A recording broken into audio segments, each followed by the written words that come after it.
Fala galera do canal, me chamo Julien e no vídeo de hoje veremos a mídia francesa falando do Brasil. Os franceses foram até a fazenda Roncador e mostraram tudo e ficaram extremamente impressionados com toda a magnitude da fazenda. Mas já deixe seu like, inscreva-se no nosso canal para ajudar na divulgação e valeu! Au cœur de l'état du Mato Grosso, surnommé le grenier du Brésil, à perte de vue, la ferme Roncador s'étend sur 100 000 hectares de champs et de prairies. Elle fait 10 fois la taille de Paris. Pour s'y rendre, il faut plusieurs jours de route et de piste ou quelques heures d'avion privé avec son propriétaire. Pelerson Penido Dalla Vecchia héritait de cet empire agricole, fruit de la colonisation de l'Amazonie. Ça, c'est la rivière Suamiçu. C'est déjà la ferme ici. La ferme a été acquise par mon grand-père en 1978. C'était un programme du gouvernement pour encourager l'occupation de l'Amazonie et apporter du progrès.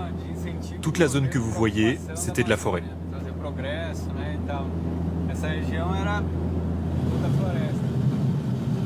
Avant d'aller vérifier la récolte, Merci, à bientôt. il faut parcourir une grande partie des quelques 800 km de pistes qui traversent sa propriété aux infrastructures impressionnantes. Ici, c'est la gare routière, là, une cafétéria, et de l'autre côté, une épicerie. S'ajoutent à cela plusieurs villages, une école, une église. Plus de 1000 employés vivent et travaillent au cœur de cette ferme, en pleine effervescence ce mois-ci. Ces moissonneuses-batteuses remplissent ici une centaine de camions chaque jour. La récolte de soja sera acheminée en majorité vers la Chine, puis l'Europe. Cette année, on va produire 122 millions de kilos. C'est une industrie à ciel ouvert. Le prix du soja bat des records. Étendu devant nous, l'équivalent de 60 millions d'euros de chiffre d'affaires. Un or jaune dont la productivité est contrôlée en direct, depuis cette petite salle, avec une précision impressionnante. On vient de recevoir une alerte. On voit que cette moissonneuse a besoin de manutention. On peut voir la quantité récoltée par machine, qui est le conducteur, à quelle vitesse il roule, et même la quantité d'essence dépensée. Grâce à ce système, la ferme affirme avoir réduit de moitié l'application de pesticides ces 5 dernières années. Ici, on voit la quantité de pesticides qui est appliquée. Ça montre qu'on doit mettre plus de produits à cet endroit précis. Juste sur cette petite partie? Oui, En plus de la culture du soja, la ferme élève 70 000 bœufs, accusés d'être d'importants émetteurs de gaz carbone.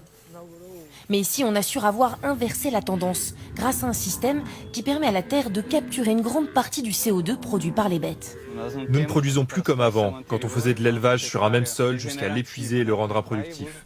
Aujourd'hui, non. On fait une rotation des cultures sur le même sol, on plante du soja, puis ensuite, une fois récolté, une autre culture, puis on fait venir le bétail. Et cela permet de régénérer la fertilité des sols. Obligé de protéger 50% de son territoire en forêt native, si l'agriculteur fait figure de bon élève auprès des organismes de protection de l'environnement, ce n'est pas le cas de tous ses voisins. Ces 4 dernières années, la déforestation illégale a battu des records dans la région. Vous vous rendez compte de la mauvaise image des agriculteurs brésiliens? Je pense qu'il faut plutôt mettre en place des politiques qui soutiennent ceux qui respectent la loi, plutôt que de condamner tout le monde à cause de 5% de mauvais élèves. Então, geralmente eu posto aqui no canal protestos dos agricultores franceses contra os acordos entre Mercosul e União Europeia, principalmente envolvendo a agricultura em si. Imagine a cabeça dos caras quando ele olha uma matéria como essa, mostrando a magnitude da fazenda Roncador e a tecnologia que envolve. Além disso, que ele deixa bem claro que 50% da área da fazenda é de preservação ambiental. Ou seja, provavelmente a cabeça dos caras dão um nó e eles já sabem que não tem como competir e controlar nada disso. E como a fazenda Roncador tem outras diversas espalhadas pelo Brasil. Mas o vídeo foi esse, comente aqui o que você achou sobre tudo isso, deixe seu like, inscreva-se no nosso canal para ajudar na divulgação e valeu!